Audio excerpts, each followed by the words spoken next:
December 3rd, 1993, in Medellin, Colombia. It is not just an ordinary man being buried.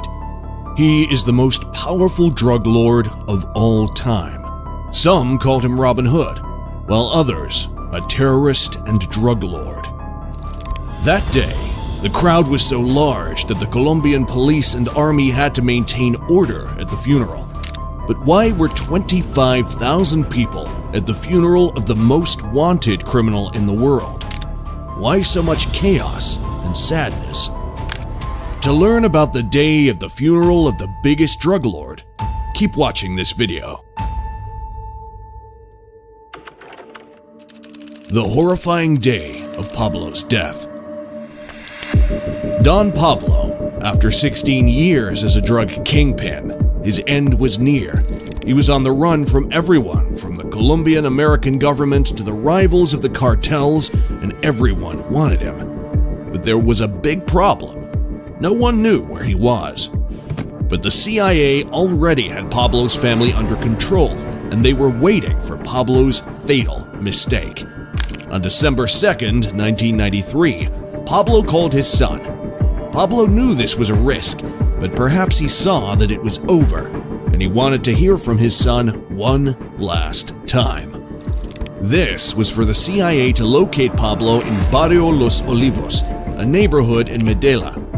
After an intervention by the Colombian Army and American Special Forces, they killed the only bodyguard and Pablo after an exchange of fire.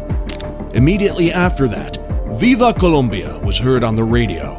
From the cheering of the army, we just killed Pablo Escobar. Public reaction to the death of the drug lord. Drug lord Pablo Escobar was killed today, 16 months after his escape from prison. Soon after the news spread in the nation, there was turmoil in the country. A flashpoint was so great that it awakened people from every corner of the country. The news of his death spread like a plague. News channels couldn't say another word, but Pablo Escobar has been shot dead. The drug lord is breathing no more on the Colombian soil. Radio channels were screaming loud out that Escobar is no more. The crowd's reaction to Escobar's demise was a fusion of sadness and admiration. There was a palpable sense of loss and suffering. The game was changing for the drug dealers, and everyone wanted to take control of the pitch. The government took the Pablo family in custody, and suddenly there was a gabble on the Colombian streets. People started to emerge to the death scene. It was no longer what a myriad of people showed up at the death scene. They were no other but followers of Escobar and came to hail their Robin Hood.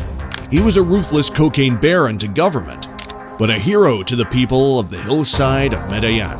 The Colombians will remember him as the man who gave millions to the poor in Colombia. The funeral day. A large number of people arrived at the funeral, and Pablo's family and friends were also there to pay their last tribute. Some were saddened by the loss of their Robin Hood. Others were relieved that Escobar could no longer carry out his criminal activities. The mourners wore t-shirts with pictures of Pablo Escobar, and some carried signs like, "Pablo, you will always be with us," and "Long live Pablo Escobar." Reports say that the crowd was so big that the drug lord's family couldn't open the car doors that took them to the funeral, and they had to turn around and miss the funeral. The drug lord family mourned him in silence and fear. The death of Pablo Escobar had a major effect on his family and friends, who were not only grieving his loss, but also feeling the effects of the media spotlight that surrounded the news of his death. After he died, his body was taken to a local morgue in Medellin, Colombia. After paying their respects to the fallen drug lord, Escobar's family fled the scene as reporters and their enemies surrounded the funeral. The funeral was held at the Jardines Montesacro Cemetery in Medellin 2 days after his death. Thousands mourned that horrifying day, saying their last goodbyes. The authorities tried to maintain order, but they couldn't stop those outraged mourners. After stopping the crowd, they fought back and went to the funeral. But the burial was carried out with such urgency that the priest tried to say some prayers but eventually couldn't perform them due to the push and pressure from the crowd. His family faced many problems: fear of the enemy, pressure from the government, and accusations from the reporters. It was one hell of a day. When the reporters ambushed the family, Escobar's son uttered in anguish, "We are just going through a lot and trying to make our lives normal. For my mother, my sister Manuela, and me, the past 24 hours had been the most intense hours of our lives.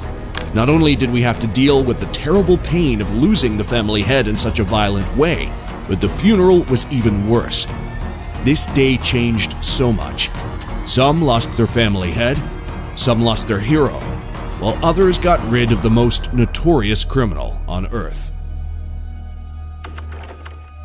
What do Colombians think of the legend? Pablo Escobar was a controversial and polarizing figure in Colombia. People there have different ideas about it. Some admire Escobar as a Robin Hood-like figure who used his power and wealth to help the underprivileged and oppressed of his community. Some Colombians despise him for being a violent and immoral drug dealer who was involved in criminal activities. Many of the Colombians say that Pablo is a black story for the country, like Hitler for the Germans. Some say Colombian passports are looked at the airport more than necessary because of the name of the country, and this irritates them. Since his untimely death in 1993, opinion has been divided over whether he should be remembered as a folk hero or a horror story. What do you think? Does Pablo Escobar deserve so much attention even today?